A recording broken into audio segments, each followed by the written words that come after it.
Watch lead, pilot. Go ahead, pilots, watch lead.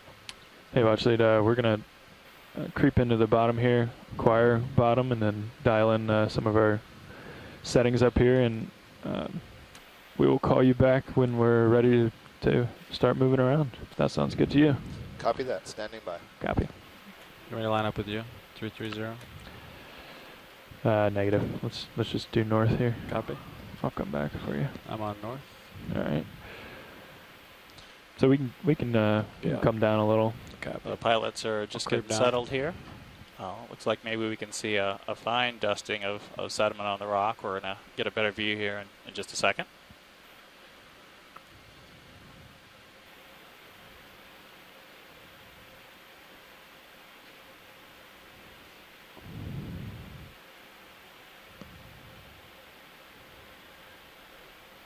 Videos my Zeus all the way wide. Yes, all cameras are full wide. Thanks, Roland. This kind of looks broken up. Yeah, it looks like a bit of rubble coming probably from upslope. We're expecting to see probably a fair amount of manganese crust on some of these seamounts we'll be diving in. In fact, that's one of our motivations here, hopefully to get a sample, look at the chemistry of some of these crusts, which tend to form on the sides of these seamounts. Now, they actually usually form here because we have low sediment input. That's the best sites. The currents will tend to sweep the sediment away. Here we've got a fairly good dusting. But I also see what look like broken up pieces. I don't know if they're lodged or glued in there, and some of them look kind of angular, so yeah, might have landed in a spot where you can get a rock right away. We might get lucky. Yeah. So Alan and Malcolm, please chime in if you see something that's particularly of interest, and once the pilots are settled here, we'll try to guide them towards it. Tether's going to keep turning I me. see that Astrid Leitner at University of Hawaii is also noting that a habitat like this with the dusting of sediment and so on, while we're not seeing any immediate sessile fauna, might be good for fish.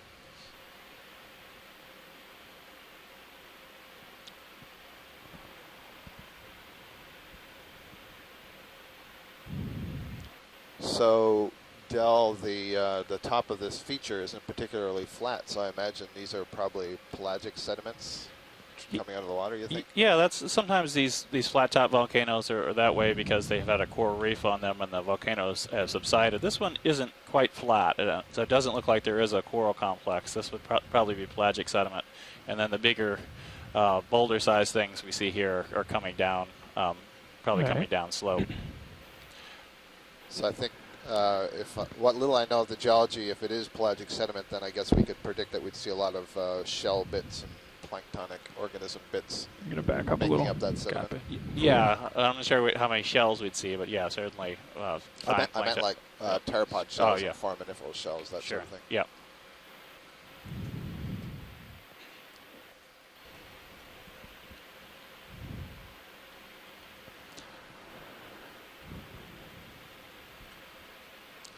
Okay. So we're in a process where the different vehicles are getting settled, make sure the ship's in a good position, and everybody's in a good position. We're all safe before we begin our transect and start looking for things actively. It's pretty cold down here. I see the water temperature is 1.79 degrees Celsius at the bottom here at 2,480 meters, so less than 2 degrees Celsius. Okay, watch lead. I think we're pretty close to being able to move. Ship and the vehicles are comfortable. Copy that, pilot. I think you may have heard us remark that maybe we think some of this is broken up, so I'm going to turn it over to Del to direct you maybe to think about a rock sample. Yeah, Alan, would this be a good place to sample from your perspective? To get lasers on? Yeah, I think Brakes I'd to be snap. inclined to try and look for a good angular piece. Lasers. One of the things we have to lasers. be cognizant of is the likelihood of alteration on any what would have been fresh basalt. So a relatively fresh piece, if that's at all discernible, would be nice. And a lot of the more rounded looking rocks, I'm wondering if they don't have probably a significant manganese crust on them. So, you know, every now and then one sees some some darker looking, more angular pieces, and I'm wondering if that's maybe the best starting point for a Hey, sample. Nav, you confirm center of rotation A-frame? As large as is possible, the better. Okay. From what I understand, a good chunk of the outer part of the rock needs to be effectively thrown away for decent geochemistry to be performed on it. Thanks, Nav. Alan, this is Chris at the University of Hawaii, and it looked to me like I saw some pillows over there to the right. Would you concur, or is it just an optical illusion?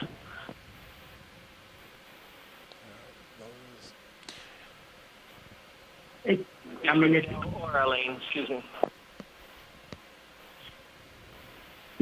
I'm having not a difficulty, but the scale is a little difficult to make out from my end. Maybe Del could give a comment as to what the coral or something what the size of some of above the those lasers? rounded features are.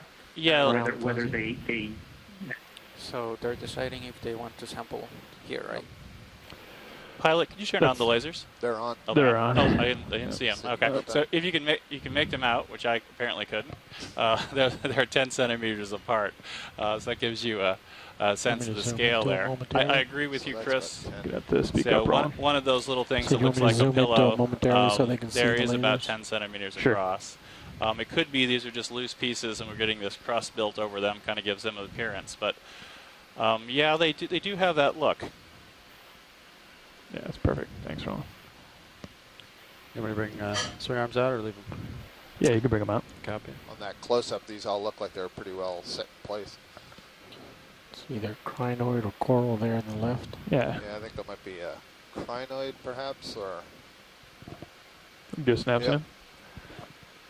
Hold So there. we have our first verifiable biologic here. I thought I saw a sea cucumber before, but this is an echinoderm related to a starfish. It's called a crinoid. You can see all its arms up there coming off the rock, and the little side branches have tube feet in them, and they can now pull food out of the water Give it a column. little And the more. mouth is tucked us down there in the center where all the arms meet.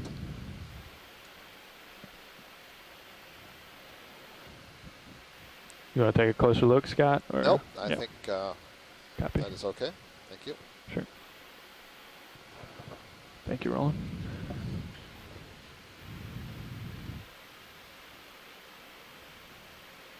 So, pilot, this is watch lead. We're going to be on the lookout for a angular rock. The bigger the better. So if you spy something like that, you want to head to it. That would be great.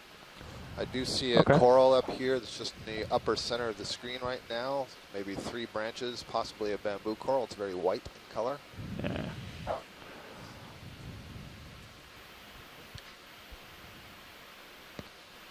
So one of the things, if this was a lot of loose rubble, you wouldn't expect to see any larger corals growing on it because they need a very firm substrate from which to grow. And if the rocks were loose, they would tumble and they would constantly be broken up. So this is a good indication, perhaps, that this is all Swing pretty arms are out. solidified in place. Copy.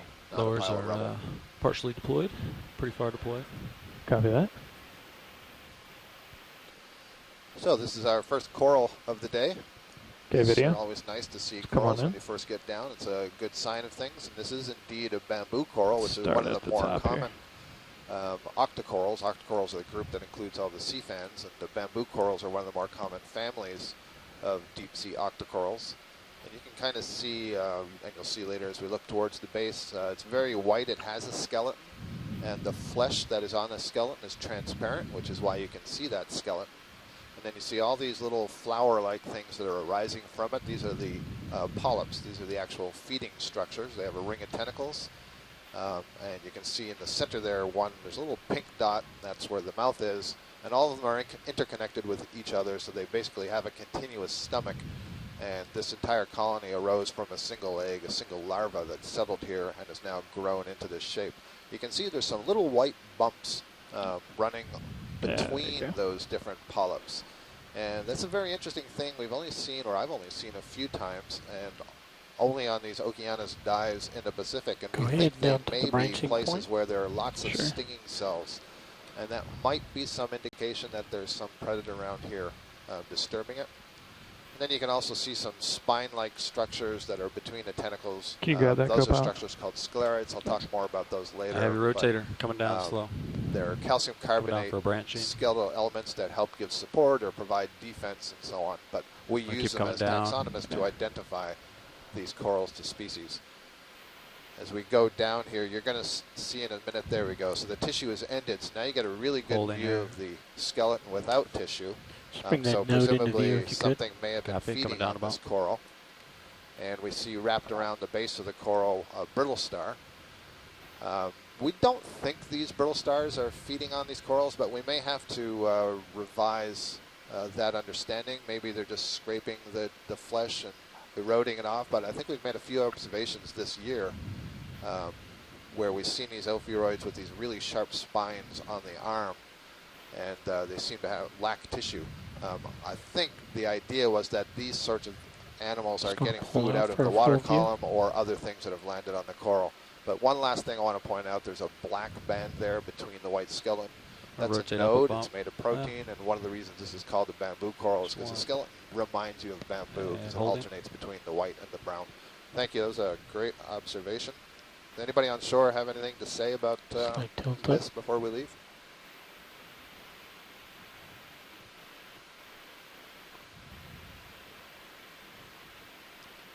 A little more up. Going for a full specimen. That's good. So I don't know for certain what species of bamboo coral that is, but it did look reminiscent Video's of something clear. that we saw Copy.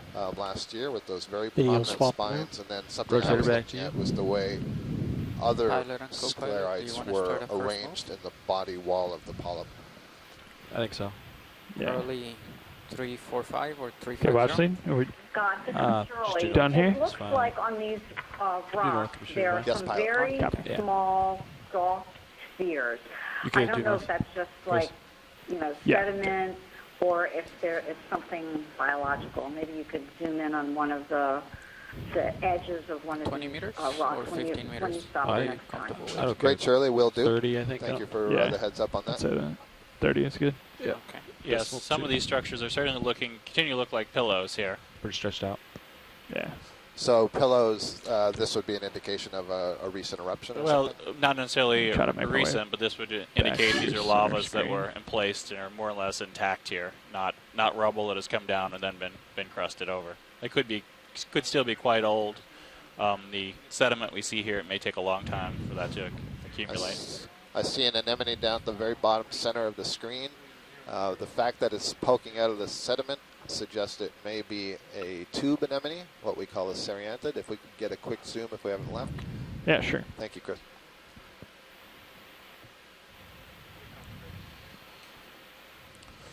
And I'm seeing as we're coming in, there may be one of these little stalk-like features that Shirley Pomponi from Harbor Branch was just pointing out. Just to its right, there's a white structure coming off the front face of the rock. So one of the scientists in our chat room is Tina Molodtsova from the Shirshov Institute in Russia, and she is an expert in this group of tube anemones. So I wonder if she'll have any observations to share.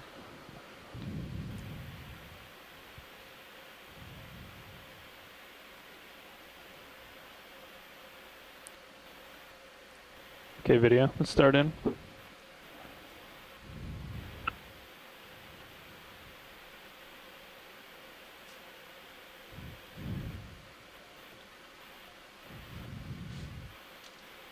Well, so I said it was a tube anemone, and this is why we need to do the close-ups. This is not a tube anemone. It is a sea anemone, or I think it is. I mean, the alternative would be that it's a cup coral, and I actually can't see the cup.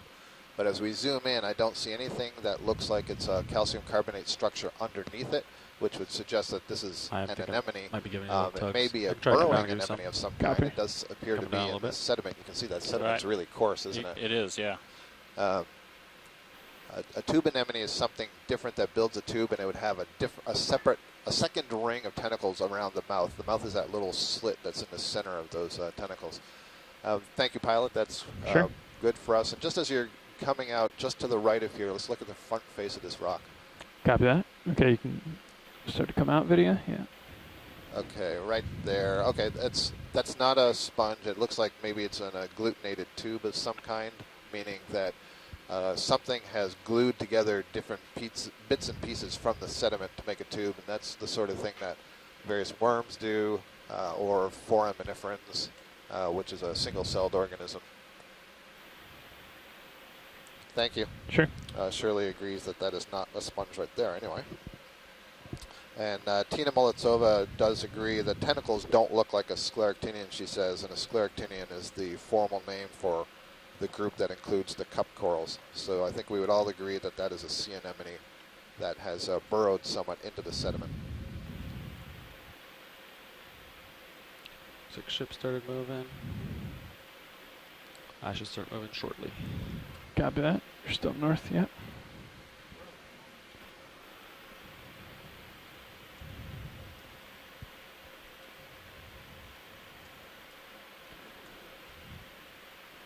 We're still keeping an eye out for rocks. So far, everything's been pretty cemented. Great, thank you. Sure.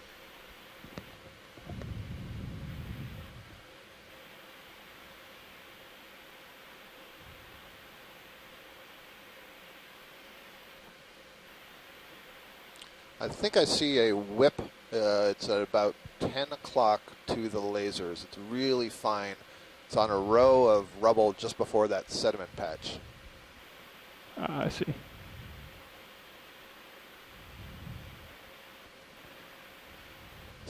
You want to give it a snap zoom here, video? See if we can see. Hold there. Oh. Oh, great. This is a sponge. Shirley, are you on the line? Come You on, want to talk video. about this? I even see the 2 amphipods on it.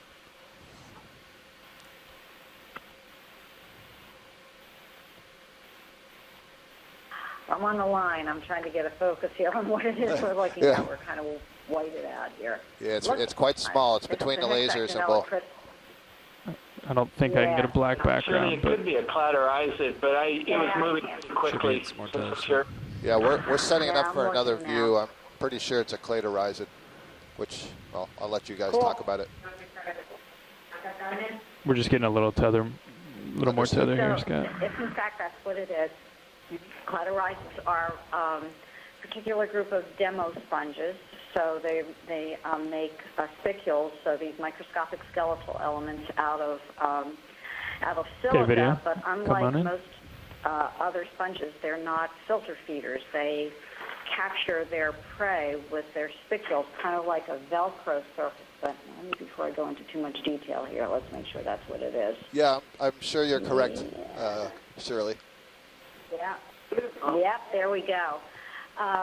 And so they have these little spicules or skeletal elements that make the surface very rough. And so very small crustaceans can get caught on the surface. And then the sponge cells completely engulf the prey that they've captured and digest it. So they're very unusual and unlike other demo sponges and other sponges in general that filter feed. And it's an adaptation for life in the deep sea where there's not a lot of particulate matter that they can filter out of the water column. So great, sponges that have become predators. And the 2 things that you're seeing sitting on the sponge, these aren't prey. These are 2 what are called amphipods, a kind of crustacean related to the roly-polies that you may find in your basement, the little isopods. And when we have collected things like this before, we've found that one of them is a male and one of them is a female, and they're kind of specially adapted for where they are. You can see well, you may not be able to see, but they have these legs that are formed kind of like hooks, back legs, that they're used to hold on to the main stem of the sponge, and they have these very long antennae that go out in the water, and I suspect they're kind of sniffing the water for food. Thank you, pilot. That's terrific. Sure. Okay, video, you want to do a full specimen, or might not get much with the detail there?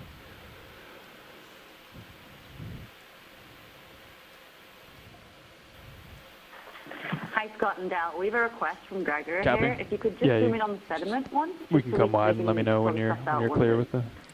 Will do. I'm sorry, before we leave, can we just get a zoom in onto the sediment to see what the makeup is of the particles? Sure. Thank you.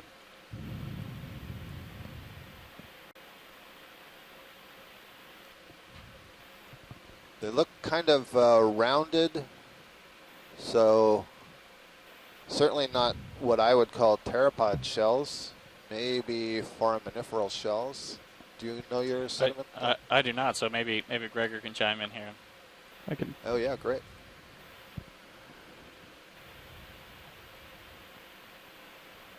Try to tilt too. There we go. Well, it looks to me indeed they're all forehand shells.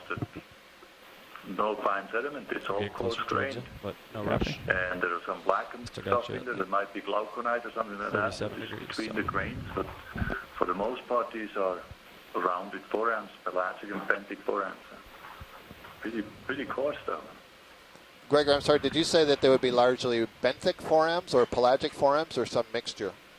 I think from the size, it will look more like benthics. They're a bit too coarse.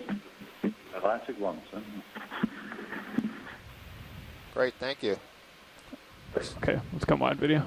So foraminiferans are single-celled organisms. If you think of an amoeba, if you've ever seen an amoeba in class, forams are kind of like amoeba in that they're a single cell. They can extend the membrane of the cell to engulf organic particles that they feed on, but they're able to secrete a shell or to create a shell by gluing different particles together.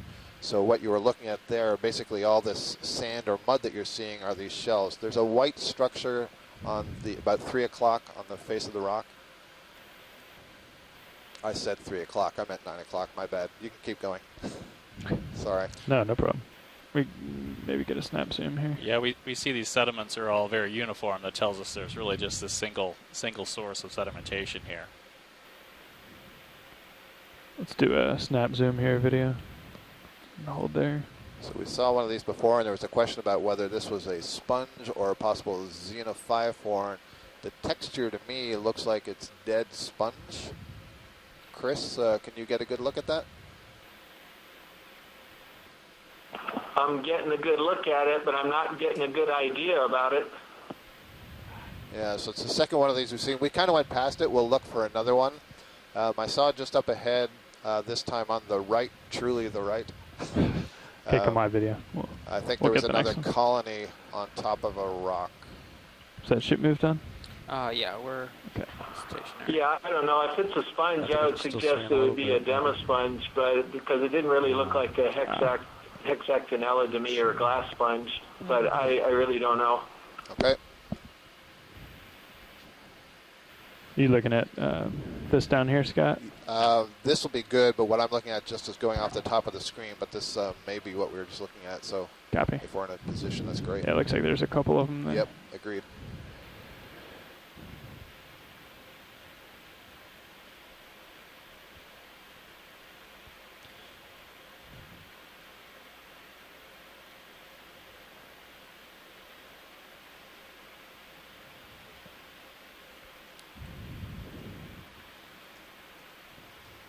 Okay, video. My starboard rail cam, just go.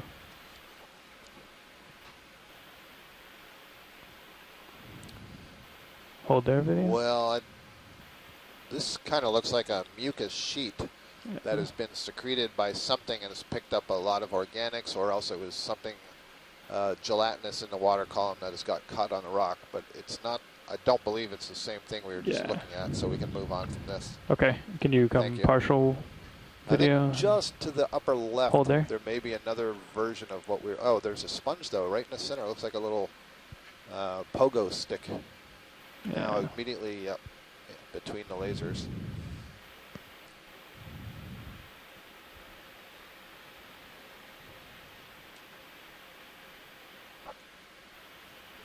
Maybe another sponge went off the lower right. So there's certainly plenty of sponges here. This is also one up off the screen. So there's plenty to look at. No shortage. All right. Okay, come on in, video. We'll hold off on that ship move until we're done here. And Chris Kelly, I'm sure you're going to remember back in 2015 we did a dive where we had lots of these sort of like little bulrush sponges. I forget what they were called. I'm certain that you'll recall. Yeah, I do recall, but this is Shirley's realm. Shirley, I would default to piloderma on this one, but maybe you have a better idea. Yeah, that's as good as a guess as any, Chris. It's definitely it's a demo sponge for sure. I don't remember seeing one on any of the dives that I've participated in. So there's 2 or 3 of these right in this particular area. Is that a good view, folks? Yep, really good. Thank you. Thank you, pilot. Sure. And video come a little partial. I just want to. I'll point out for everyone listening, that was Chris Kelly at University of Hawaii and Shirley Pomponi at Harbor Branch Oceanographic Institute, the ECC that's out there. Oh, there's a little Galatheid crab scurrying across the bottom. That's a squat lobster. So they were talking about demo sponge, and they're using that terminology to separate this from the glass sponges, which are really common in the deep sea. And I'm certain we'll see some glass sponges at some point. Demo sponge is a group that includes most of the very common sponges that you would find in the world's oceans. You can come wide video.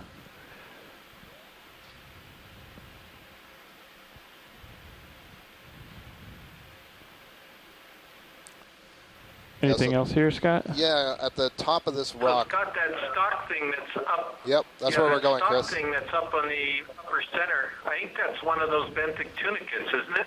Well, I'm not sure. We're going to try to get a look here. So it's at about 1 o'clock right now, Chris, on this. Copy. I couldn't tell if it was one of those, Chris, or if it was actually a dying sponge.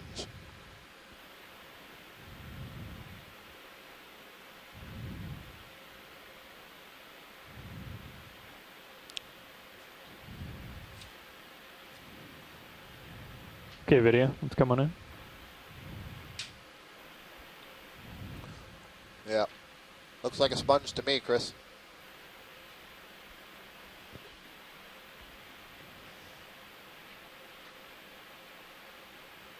Oh, come back up for you. I don't know, Scott. It's got that opening that looks like that tunicate, though. Yeah, right on the top on the right. Yeah, I see the opening you mean, but I don't believe that a tunicate would have a fabric quite like this.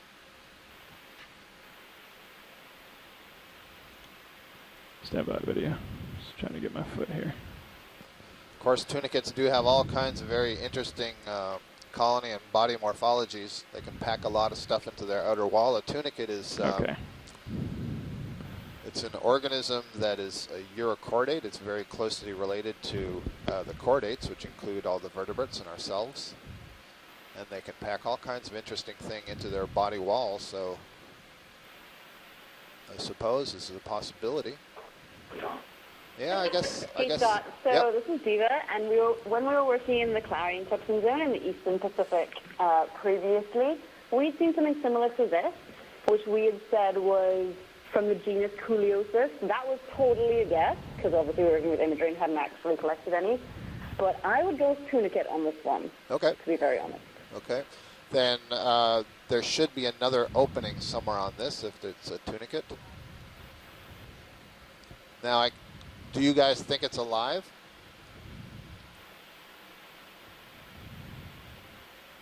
It could be, Scott. It's got a lot of these shells from the foraminifera, I guess, that are embedded in the tissue around it. I think that's my interpretation of what we're seeing. Yeah, I agree, and that's not an unusual thing for shallow water tunicates to do, to embed various foreign material from their environment into their tissue. I see also that there's some amphipod tubes on the lower side, the darker brown on the left, and you can see some little, what look like antennae or tentacles sticking out. Those look like the heads of some amphipods. Maybe they could be polychaete worms as well. But the bottom line is there are other organisms that are using this tunicate as a host to build their own little houses on. Thank you, pilot. We can move on. Sure. And we believe there's a second one of these stock tunicates just up and above in the left corner of the screen. We can move on, pilot. Copy. So we've got some talk in the chat room here about what these rocks are still. I'm continuing to see a lot of pillow lavas. I think many of us are beginning to believe that these are in fact intact lava flows that would have come out when a water flow erupts underwater. The outer crust tends to cool, and then it'll burst through and make these pillow structures. Of course, the black stuff on top here, this rime, is our iron manganese crust, and these crusts can be up to a few tens of meters thick in some parts of the world. Again, they tend to form on the slopes of these volcanoes, and really they need a bare rock surface, like we would expect when we have currents pushing the sediments out.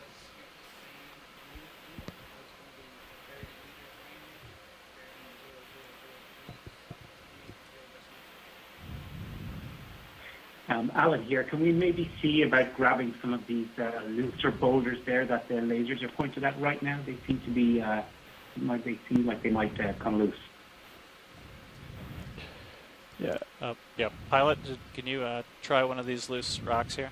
Yeah, I copied. I'm just gonna nudge one with my skid here, see if any of them are actually loose. The one at 3 o'clock looks nice because it seems to be a bit blacker than some of the other ones. I'm not sure if that's because of less sediment cover or... That one's not loose.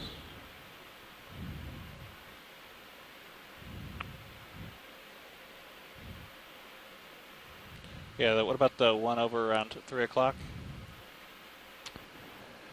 That one's loose, the one that was just under my right skid. Moved. How does that one look? Oh, this one. That might be pretty large. Alan, what do you think? It'll work. Yeah, we can do that. The one that's just to the right of the lasers now. Yeah, yeah, this one right here. Yeah. Hydraulics are ready to go. Okay, why don't you go ahead and yeah, I think that's stop that move. It's worth a try. Let's take a look at it and pop it in the basket. Yeah, and I think if that one is too big, then we can grab one of the other ones here that's close. Okay.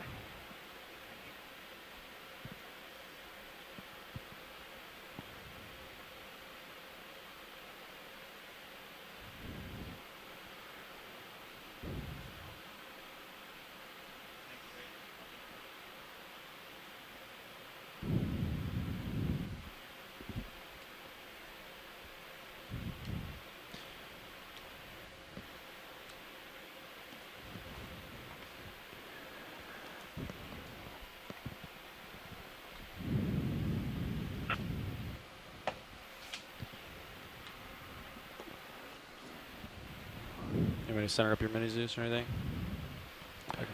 Yeah, go ahead. Follow you with mini Zeus. Yeah, just go ahead and get that done.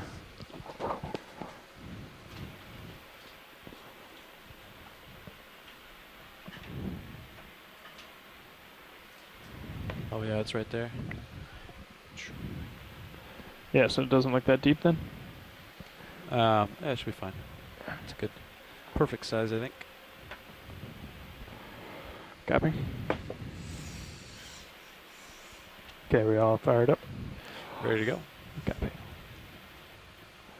And Nav, if you can just keep an eye on vehicles, make sure the drift doesn't get us in a bad situation.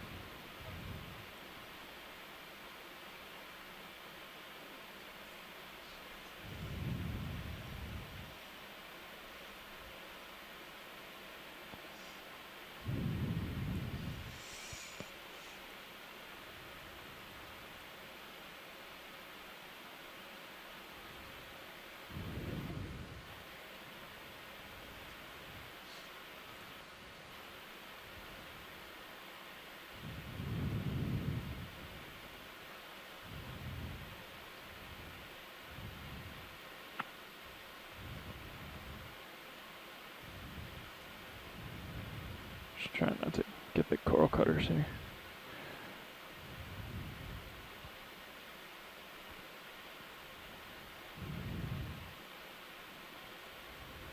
I'm going to take your rotator. Yeah, go ahead. Great. Coming up.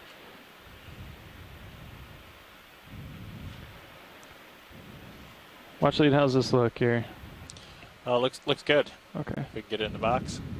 Yeah.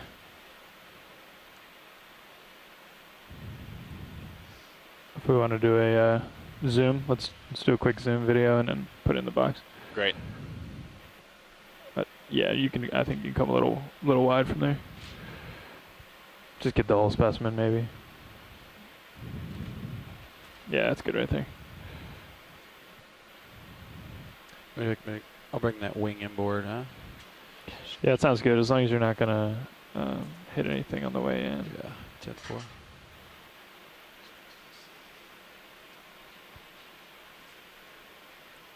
Yeah, that's a nice sample. Definitely a manganese crust on it, but hopefully not too much that there won't be some usable rock in there.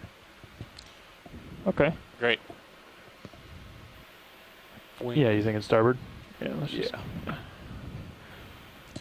Sounds good. Yeah. So as Alan was mentioning, these rocks all have this manganese crust on it. We'd hope to get into some of the bulk salt inside to look at the geochemistry, to look at the geochemistry of these rocks versus those in the Anshan Java Plateau, and also the rest of the Manihiki Plateau, and hopefully get an age date as well.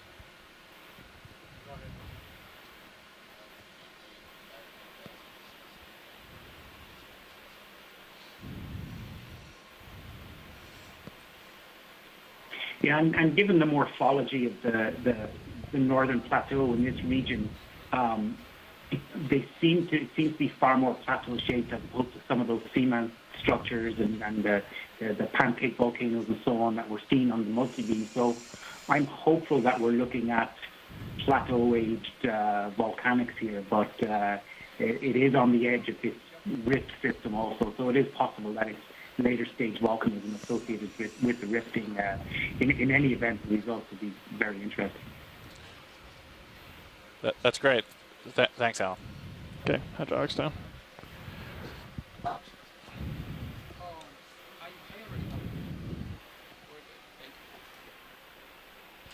Just gonna center your mini Zeus out.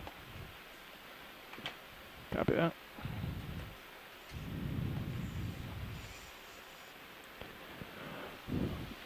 Boom. Back to you. And taking my camera back. All right. You drop waypoint for that sample? No? Hydraulics disabled. Copy. You can just double click. Yeah.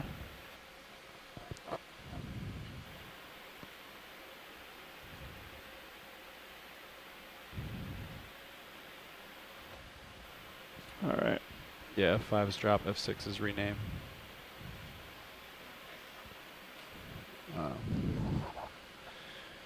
All right, so our first collection of this Mountains in the Deep expedition. It was a rock. It was a rock. I'll bet there was some biology on it. Very small. Dare to dream. Dare to dream, exactly. We are at 2,483 meters, and we are diving on a site we have called Tetuku. We're at the northern edge of the Manihiki Plateau, and we're just north of the I'd go ahead and call move in if you guys are ready. Cook Islands, Yeah, 30 meters. EEZ, Yeah. and the Marimoana Park, which is a equivalent, I guess, to our monument, I believe. It's a protected area.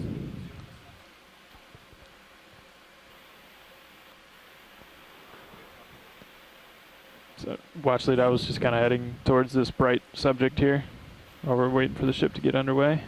Copy, pilot, thank you.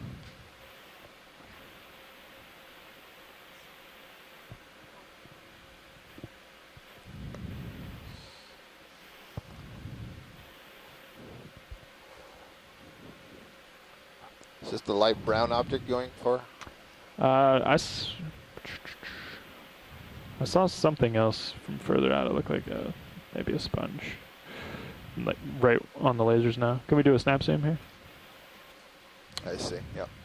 It's just hard to make out now. There's another one of those tunicates. Oh, great. This is what Chris Kelly was referring to earlier that he thought he'd seen on a rock. So this would be a Xenophi 4. And I was referring to earlier, or I should make sure that nobody is contradicting me and everybody agrees with me, but my impression of this is that it is Xenophi 4. So this is one of these single-celled organisms that I was referring to earlier, and it's quite surprising given its size. I don't see the lasers right now, but I think this is probably a few centimeters across. Yeah, let's zoom out to get the lasers. I'll There bring you them go. up So for those you. centimeters are 10 centimeters apart. Excuse me, those lasers, there those you two go. red dots are 10 centimeters apart. And so that's probably 4, maybe 5 centimeters at its widest dimension. You can see it's growing up in that sort of a plate-like format. So this is a cell that's basically Okay, we can come back trapping in various video. other shells and particles and gluing them together. And it basically feeds on organic material that is small enough that it can take into its cell membrane and digest. So wonderful. That is an erect Xenophi 4. And there was some question earlier, I forget who had posed it, asking, can Xenophi 4s grow on rock? Don't they only grow in the sediment? And here you can see that, indeed, this is growing from the rock. You can see there's all kinds of other little stuff that's growing in the rock. It's just amazing how much biological diversity is down here. A lot of it is related to foraminifers and single-celled organisms. There's some very small sponges and worms and crustaceans. A lot of stuff that we don't get to see when we're passing over a little bit more quickly. Thank you, pilot. We can move on. Sure. Did you want to take a look at the... No, that's the same tunicate that we Okay. just saw earlier. Oh, but here's something interesting. I think this might be another little tiny carnivorous sponge. It's really small. Just kind of see it waving back and forth there. It's Yeah. branching, so it's different from the one that we saw earlier, but it's really small.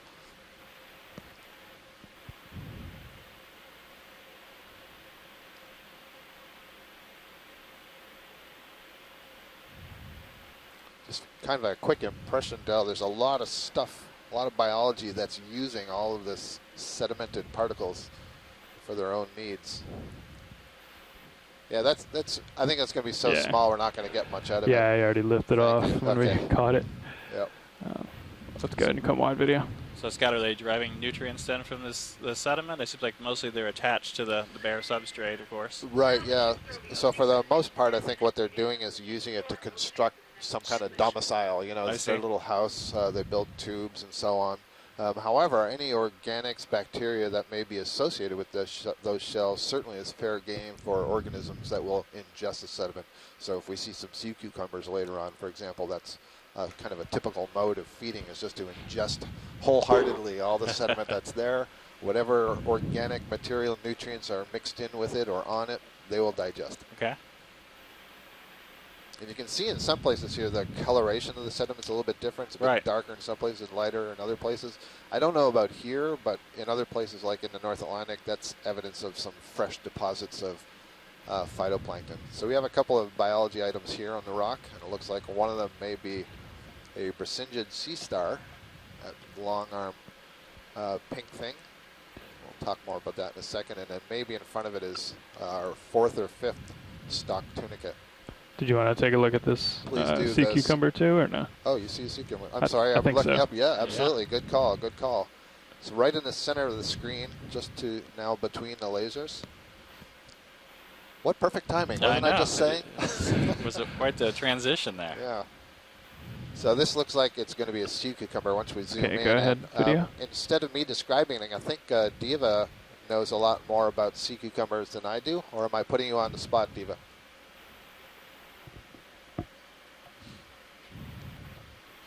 Let me try to bring some light in there or not? Sure. Okay. I think I'm going to go port lower. Yeah, that sounds good. I'm not hearing Diva, so let me just say while we're looking at this in close-up, so this is actually related You to can hold the there, sea video. star. Sorry, I'm just trying to look it up. Keep Oh. talking. I'll get back to you. Okay. So this is an echinoderm. It's related to the sea star, believe it or not. It seems a lot more fleshy, and it is.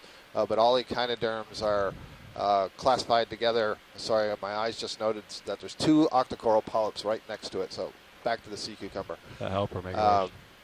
they have might have made it small, worse. what are called ossicles, hard parts embedded in the skin, and so they have this spiny skin. And this one, you can see its like tube there? feet are modified into what look like there? I legs. think It's if you almost bring like the legs of a uppers centipede in or a and then point caterpillar them or down, something. that would help. And at the anterior end, which is at the top, it's got that hood, and the mouth is on the underside of that. And so this is one that would just be ingesting chunks of sediment and digesting the nutrients out of it. There's a lot more to talk about, but just because I see that there's a coral polyp here, I just want to say something about that before we move on. And I know we'll Wait, see so more. quickly, Yep. before you talk about the coral, Yep. I think it's from the family Latemagonidae. We've seen similar ones in the Clarion-Clipperton zone, but not quite identical. Do you have any more Zoom video? Family level. Yeah, this is not a that's morphology I recognize. There's a lot more of these podia, these leg-like structures extending from it. Perfect. Interesting close-up. It almost looks like there's more very small tube feet on the modified tube feet. Seeing all these little white, almost look like little fingers sticking off the back. How are we doing in that ship move? Yes, Can't Steve, hear you. a few weeks ago, this is Chris. A few weeks ago, I was speaking with Dave Paulson at the Smithsonian about holothuroidians, and that observation about the large number of tube feet is important, and I think that supports Diva's Negative break. identification that this is a potential late megonid. And there's something else underneath it. You can see, I think it's a polychaete. Just on the left side towards the top, there's something creamy white just sticking out of the edge of underneath that holothurian, and I suspect maybe there's a polychaete under there. And I suppose while we got this nice close-up, you can see through the tissue of the holothurian these kind of whitish coiled tubes. That's me the one tilt intestine, down. and so that's the sediments that is ingested being processed in the turn it down. intestine. And so this thing just sort of Going down. continuously moves its way through the environment, chomping on the sediments. And Yeah, you know, as a perfect. geologist, I'm sure you know about reworking of the Yeah. sediments. This is one of the organisms. Bioturbation in action here. Exactly. How are we doing on the vehicles here? Pretty good here. Got you at 60 So degrees. very nice. The general term for this kind of mode of feeding is deposit feeding. And I was just going to briefly say, we'll talk about this more as we go through the dive, but there are some holothurians that are known to be selective deposit feeders. Selective deposit feeders. So they're not just going to munch on any old sediment, but they will preferentially take the sediment that has the freshest deposits of phytoplankton falling from the surface. They do a little taste testing. Exactly. Okay, let's go live They video. are capable of doing taste testing. So what's really interesting about this coral that I was pointing out is that it's only 2 polyps, and this suggests it's a very recent recruit. So in the reproductive cycle, the life cycle of corals, they are sexual organisms, so they produce sperm and eggs. Let's come back in Recombine video. the sperm and eggs, and you get an Try egg to that get a develops shot into a here. larva, and that larva can move through the environment. Some of them swim, some of them crawl. When Let's they go find there. a spot that seems to be suitable for life, they then metamorphose and start growing into these colonies. And this one is a colony of only 2 polyps so far, but it will continue to grow and bud new colonies and get bigger. So interesting observation. It's too small for me to really say what kind of octocoral this is. Some of the possibilities include an Anthomastus, the genus Anthomastus, or even something in the Paragorgiidae, but I'll look to see if our scientists on shore have any sense. Tina Molodtsova is saying something dimorphic, and what she means by that is that there are 2 kinds of polyps. So what you're seeing here are the main feeding polyps. Use those tentacles to grab food and stick it into the mouth. But then there's another type of polyp. It's really small, has no tentacles, and it really looks like kind of warts on the surface. Those are called siphonozoids, and they can be used to funnel water into the colony or to Should be settling out here, pilot. store I got you at gametes, 80 eggs, degrees, so and so I on. think we're fine because we're Gotcha. settling out. Thank Okay, you. we can for come that live view. video. We're good. Thank you. Nav, you can And range we my were on our sonar way in one to bump if you want. What I believe Thanks. is a Brisingid asteroid. Yeah. That means it's a starfish in the group, To 100? either No, a family Brisingidae or yeah, a down to larger group 50. Brisingia. Yeah, thanks. And we often hear from Chris Ma at the Smithsonian to educate us some on these sea stars. And if Chris isn't available, then maybe Chris Kelly can tell us something about it. Malcolm Clark from New Zealand has let's come said on that in, that two polyp coral looked like an anthomastus to them. Thank you, Malcolm. So Chris said he was having some trouble connecting there, and I guess I'll just confirm for him, I guess, your ID, Scott. So this does look like a Brisingid. One of the things, the way you can tell the Brisingids from the fraility, which is the deeper kind of Brisingid looking like sea star, is the lack of ornamentation on the arms. So this particular one has these sort of ribs, if you look, that are going across the arm. And if I understood Chris Maw's lessons that he was giving me, then that would identify this as in the family Brisingidae. But I don't think we can go further than that. There's a number of genera that are very close in appearance, and so I think that's all the further Chris would go to. Thank you, Chris. So I'll note a couple of other things on the rock here. Just that went off to the left of the screen, there's another one of those really tiny carnivorous sponges like we were trying to see before, really small. And then these two brownish globular things, these are two more tunicates. As we were looking over the surface of this Brisingid sea star, I was able to look in the opening of one, and I clearly saw the pharyngeal basket. Basically, these tunicates are suspension feeders. They can generate a current that's drawn in through the opening that we were looking on that stocked one, and then they have their pharynx basically has a whole lot of holes in it, and it coated with mucus. And so as water comes in, any particles get bound up in that mucus and they can ingest it. So I definitely saw that in these two. One last thing about this Brisingid sea star. So earlier in the dive, we saw a crinoid, and it looked kind of the same, had lots of arms, and they were up in the water. And I said that you could see in the center of the arms was the mouth. Well, this is a more typical sea star. The mouth is oriented down toward the substrate, so you don't actually see it. It's against the rock. And one thing I know Chris Maas taught me from listening to other dives, you see all these little spines that are coming off the arm.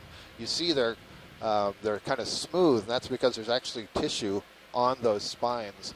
And he describes them, or he has said from another paper that he's read, that they're kind of like socks on the spine, but the socks are full of Velcro hooks. So each of the little hooks on each of these spines can capture prey from the water column, and then they're transferred to the tube feet, which are underneath these arms, to the mouth, which is against the rock. Thank you. Okay, video. Very often you see these Brisingids, they'll have their arms right up off the rock, so they look a lot like crinoids from a distance. There's another one of those little bulrush sponges waving in the foreground. There's also a xenophyophore next to it, a stocked tunicate, and I see a brittle star wrapped around that stocked tunicate. So there's all kinds of stuff down here. Thank you, pilot. Sure.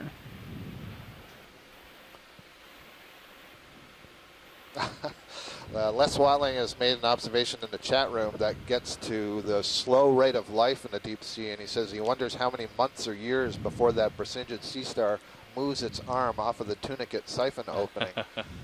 Things don't happen really quickly down here. I've already noted how cold it is. Again, the temperature is 1.79 degrees Celsius, so it's really cold.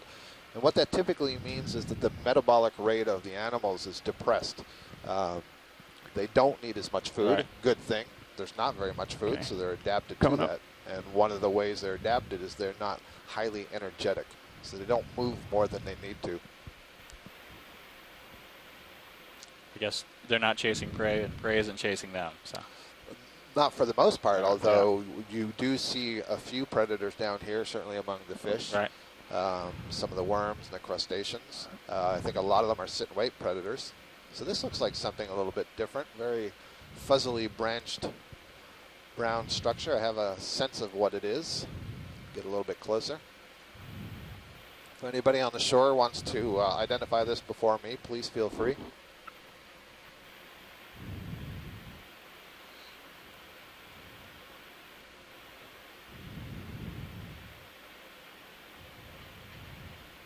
Oh, it's down on the right.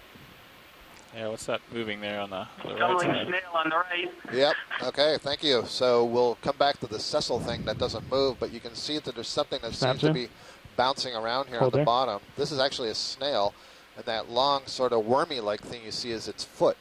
So the foot of a snail, when they're a little bit more calm, is what they're sort of moving over the substrate with, but it's a very muscular foot. And so it can use it to Keep sort of coming push in. itself off against the bottom and trying to get away. There you go. That's good. There we go. Wow. Nice. That is terrific. I believe I even see eye spots at the base of where the antenna would be. There's 2 black dots. And we've seen this snail a few times now, and I forget the name. I wonder if anybody on shore can remember the name. Yeah, Scott, it's in the family Margaritidae, believe it or not, and the genus is Gaza. Mary Wickstein just published a paper on the ones that were observed off of Hawaii, and I can't remember whether she went to Gaza Daedala, but definitely in the genus Gaza, or at least it certainly looks like it, because the appearance is identical to the Hawaiian one. There you go.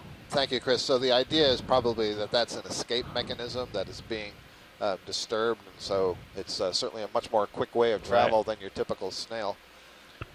The other thing that we're seeing here is a black coral. So this is our first black coral to dive. On dive number 1, we saw, in fact, black corals were the dominant kind of coral we saw. Most of them were wire-like whips. We saw one that was quite yellow, and now we're seeing one that's brown. So we use the term black coral. That's the general descriptor for the entire group. It's an order of cnidarians because the skeleton is black. Sometimes they're also called thorny corals because the skeletons are also very spiny, and they use the pattern of spines, the size of the spines, and the shape of the spines on the skeleton, plus how often the skeleton branches and some other details to identify the genera and the species. But what you can see is that the tissue, the flesh that is overlying that skeleton, comes in a lot of different colors. So we've now seen them in white, yellow, and brown. There are also oranges and reds. Okay, coming in video. And so on.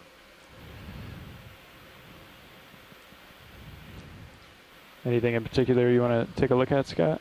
No, this is pretty good. So we've got to zoom in here. And so much like the octocoral I described earlier, this is a colonial organism. So you have a whole series of individuals that are all connected to each other, and each individual has tentacles. Now, these are, in the hexacoralia, they have 6 tentacles, 6 tentacles surrounding a mouth. And you can see every once in a while, you see a little sort of raised pinkish white dot.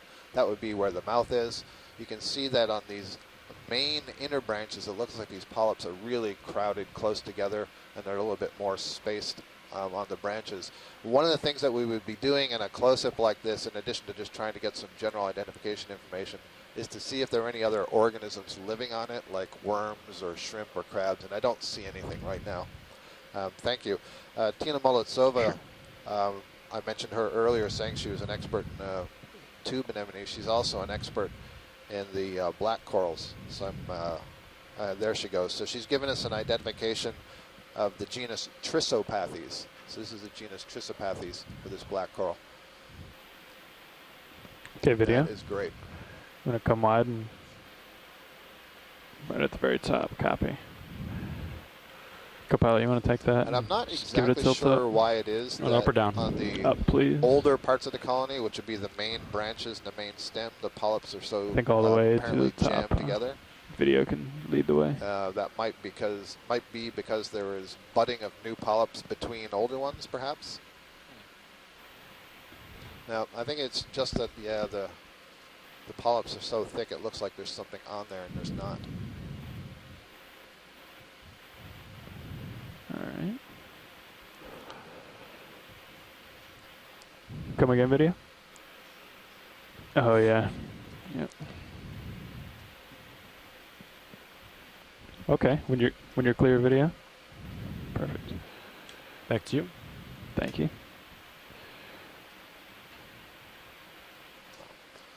Let's do a.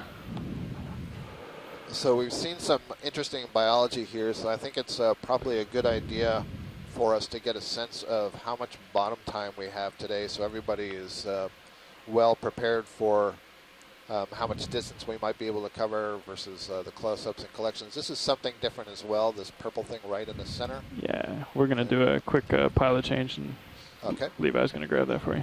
Sounds good. Looks like we'll be talking about a bat star or something similar, a slime star in the future. So I guess I should wait for the next nav to come on before asking this question. Nav's not going to change for you.